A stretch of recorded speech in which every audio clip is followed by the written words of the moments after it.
Yeah,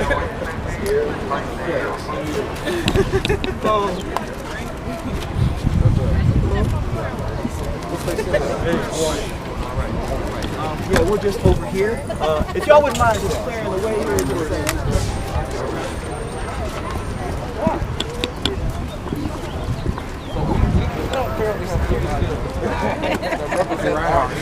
It's nice not to be the oldest Jewish guy in the square anymore. But he's going to come to Ground Zero. He's going to come to Freeway because a lot of our elected officials, it means a lot to me personally. And we need folks in Washington that are going to fight for this structural change. This DOJ investigation, everything that's happening in our city, it lets us know we need federal leadership. And so I appreciate you being here, Senator. We had a couple of folks. Nice to meet you.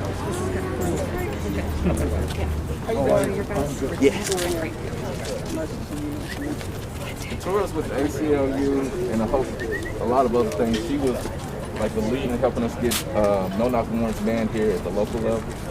And I wanted her to connect with you. She's been doing a lot of work for criminal justice reform for juvenile justice. So anything you want to? Yeah, please.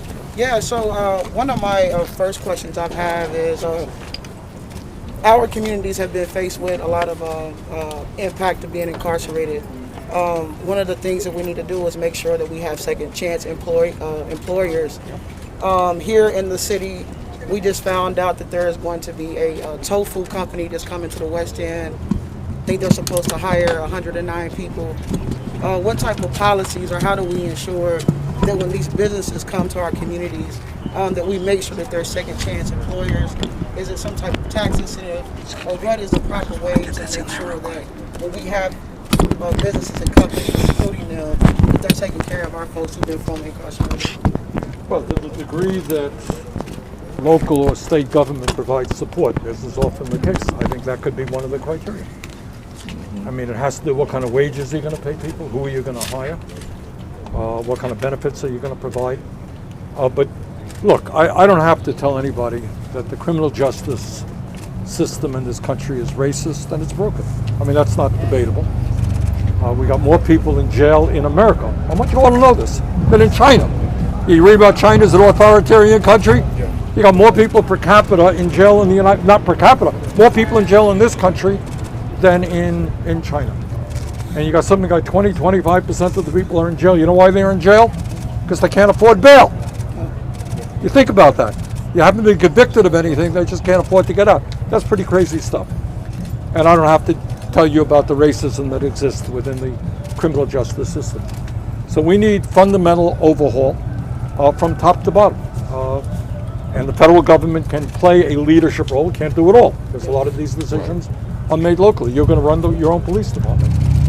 But what the federal government can do is provide carrots and sticks in the sense of saying, if you're prepared to do the right thing in terms of police department reform, if your police officers get the training to understand that lethal force is the last response, not the first response, you know what? We're going to help you out. In Louisville, Kentucky, it's the first, bro. Yeah, well, it's true in many parts of the country. All right, you have to have a police. You have to have, people talk about rethinking police. Police have no particular ability and training to deal with people who are mentally disturbed. We need help. We deal with alcoholism, with drug addiction. All right, so we got to redefine what the role of police is. But there's an enormous amount of work to be done. We've got to do it at the federal, state, and local level. And the truth is that some conservatives are coming on board. You know why they're coming on board? Because they understand that to incarcerate somebody is $50,000, $60,000 a year. It makes a hell of a lot more sense to invest in education and job training than to put some kid away in jail for 20 years. So, that's real public safety. That's right. That's community safety. Yeah. Which then speaks to our educational system and the quality of our schools and jobs and housing and everything else. And by the way, I think all of you know, and the reason I'm here today is to talk about the record of your senior senator, Mr. McConnell. is that, there is a huge struggle in Washington right now. And that is whether or not we bring forth transformative legislation which speaks to the needs of working families and low-income people, which speaks to racial justice, to environmental sanity, or we don't. And that is what the struggle is about, and unfortunately your senators are on the wrong side of that effort. Let's get a new one. That's right. Working on it. Thank you. This is Miss Rhonda. Rhonda? Yes, sir. Miss Rhonda is a giant. She's been fighting for us before I was around and has not slowed down one bit. She's been in the center of criminal justice reform, civil rights in this city and in Kentucky. And you are a giant in your own right. I want you to meet our giant here. There you go. Miss Rhonda. Miss Rhonda, you always got a lot to say, man. I just want to say, someone asked, where did all these people come from? Well, these people are the people who've been out here from day one. That's right. And they want progress. They want justice. They want equity. Marginalized people are tired of not being able to breathe, having their foot on their necks in our community. And we, as marginalized people of color, black, brown, that we're so glad you're in office, and that we know we're going to be working hard to get Charles Booker in office, because that's when we know we'll see some freedom. Right. Because he will represent the people and their needs. So thank you for all you have doing and continue to do for us, the people. Power to the people! Power to the people! Thank you for what you've been doing. Greenway. Greenway! Greenway! Greenway! Greenway! Greenway! Greenway! Greenway! Greenway! Greenway! Greenway! Greenway! Greenway! Greenway! Greenway! Greenway! Greenway! Greenway! Greenway! We got next, Charles. We got my brother K.A. Owens. He's another person that's been organized for a long time with the Kentucky Alliance. He's someone that whenever we need voices in Frankfurt, wherever, we go to Washington. He's been in the center, and so I wanted him to connect with you as well. There's a lot of work that we've been pushing for before Breonna Taylor's door was busted in. And I wanted him to get a chance to introduce with you and just share any thoughts you have, K.A. Thank you. Thank you, Senator, for coming, visiting with us and supporting Charles Booker. I'm K.A. Owens. I'm with the Kentucky Alliance Against Racist and Political Repression. It's an over 40-year-old civil rights organization, and we've been around for a long time. But asset forfeiture, that's where going back to Reagan, that's where the police can pull you over if you got cash in your car. Insane. They take your cash, and you have to get a lawyer to get your cash back. So I hope that you can talk to President Biden and your friends and allies in the Senate and get rid of asset forfeiture as soon as possible. Two, you got to break up the big banks. The 10 biggest banks, make them in 20. Wells Fargo should have been broken up a long time ago. As far as pardons and commutations of sentences, please ask President Biden to not wait till the tail end of his administration. Don't wait till the 4th year. There are a lot of 2 years midterm. nonviolent offenders. Don't just commute their sins. Go ahead and give them a pardon so they can give them a fresh start in life. But they need job training. We got to have job training, and we got to have legislations that doesn't prevent people with felonies from at least getting an opportunity. We got to normalize relations with Cuba, Venezuela. It's the United States that's prevented Latin America from developing. We got to stop doing that. Got to do something for the Palestinians also. So don't leave them out. So that's just a few words. I don't want to take up all the time. But thank you for coming. Thank you very much. Thank you for coming. Look, I just would say in response that I think most Americans now understand that the so-called war on drugs has been a disaster. God knows how many lives have been ruined. People arrested for marijuana, unable to get a job, unable to get housing. So in my view, at the very least, we got to rethink the war on drugs, and as soon as possible, we got to legalize marijuana in every state in this country. I have another giant in our community too. There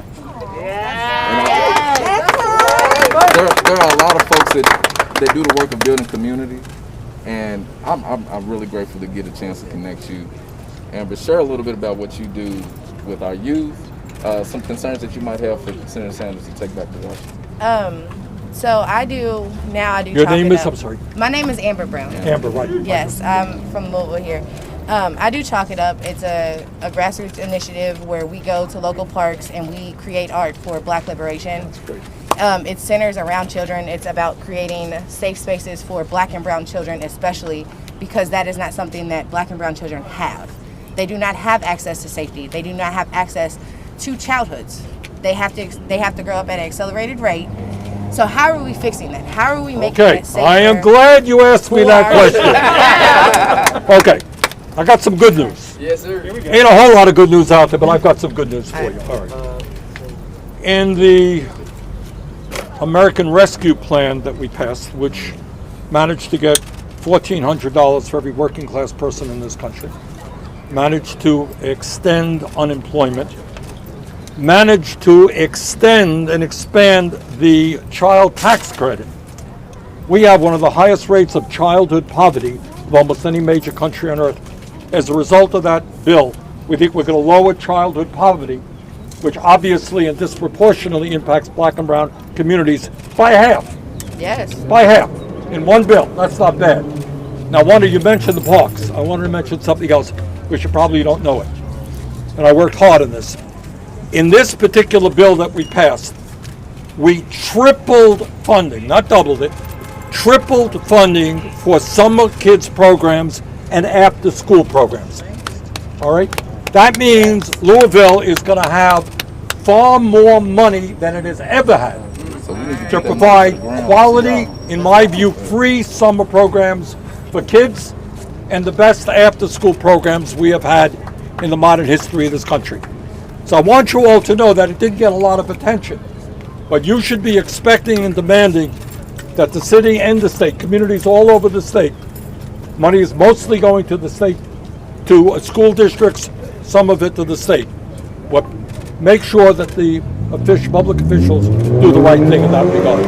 I appreciate you. So we're making some progress. Thank you. Teachers, thank you. Teachers, I got- thank you. I got one last person, and then y'all, we got to get ready for this rally, cause we gonna make some noise. But y'all heard something we need to be demanding Yay. of that place. Stay Shell. I don't call you by your nickname. That's my pastor. This is a minister, youth leader, organizer, dedicated warrior for the West End of Louisville, but for all of the city. Senator, I wanted you to hear from this dynamic leader. Before we leave the square, I want you to hear from her. So. Well, I mean, I wish. How you doing? I wish I could talk policy like Couture and KA, and I wish I could talk all. But the only thing I can really talk is people, because that's my language. And I think I'm Stacey, the square pastor. Yep. That's what they deem me. Yep. And really, I think what I could just introduce you to, you already met my leader, Shamika Parrish-Brown, Shamika Parrish-Wright. So I think I could just introduce you to a group of people who literally are the reason why you see what you see here and why you came and walked up to something that we like to call Greenway and the Memorial in Justice Square, what we named it. And almost for a year, we literally have been boots on the ground, literally boots on the ground, face on the ground, knees on the ground, against the walls. And a lot of us, this was our first experience ever doing what we did. And so, if I could, I know a couple people have said it, but I like to just make you feel at home. And there's a group of people here who I represent. And I know I don't really have a lot of policy to talk about, but I do want to talk about qualified immunity and how that we need to just completely get rid of that. Things are still happening to us on the ground that I feel like are not right. I am newly appointed to the Civilian Accountability Review Board, and I know there's a lot of things that we need to work on. But this fight is for our children's children. It's for our uncles who are locked up. It's for our daddies who are locked up. It's for all the people, like you said, who are sitting in there because we didn't always know the Bell Project was around. And so I know we got to go. And so I think the only way that we could leave is the way that we always leave. And so there's a group of people in probably 30 seconds it's gonna get a little loud, but don't get frightened. Because I'm telling you, these are the warriors. They are why we are what we are. They are why I believe they are why we have a black female vice president. I believe they are, the anchor that is holding this city together. And so I would like to introduce you to a group of people and just give them 30 seconds. Breeway, it's on you. All right. Ain't no power. Like the power of the people, cause the power of the people don't stop. What? Ain't no power like the power of the people, cause the power of the people don't stop. What? Ain't no power like the power of the people, cause the power of the people don't stop. Say what? Ain't no power like the power of the people, cause the power of the people don't stop. And if my brother was here, who's gone, he would say something like this. Mama, mama, can't you see? Mama, mama, can't you see? What the system's done to me. What the system's done to me. They locked us up, they put us down. They locked us up, they put us down. Ain't no justice in this town. There ain't no justice in this town. Here's my hope. Papa, Papa, don't you cry. Papa, Papa, don't you cry. Today is not my day to die. Today is not my day to die. Today is not my day to die. Today is not my day to die. Today is not my day to die. Today is not my day to die. So I hope you are working diligent. Keep going. We are going to work diligently to make sure that we do what we got to do in Louisville, to do the things that we need to do, to make sure that we have a better city, because we are about three things. We are about liberation, we are about love, and we are about Louisville. And since Charles Booker is here, Yes. and since Charles Booker is here, we are also about Kentucky. Yes. So let's go ahead and do a holler. From the hood to the holler, from the plane to the pulpit. There we go. Booker for Kentucky.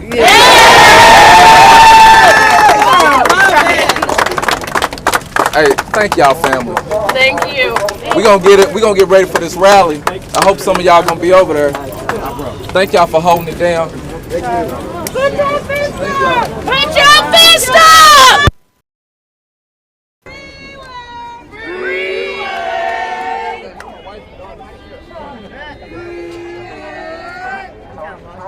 No justice. No peace.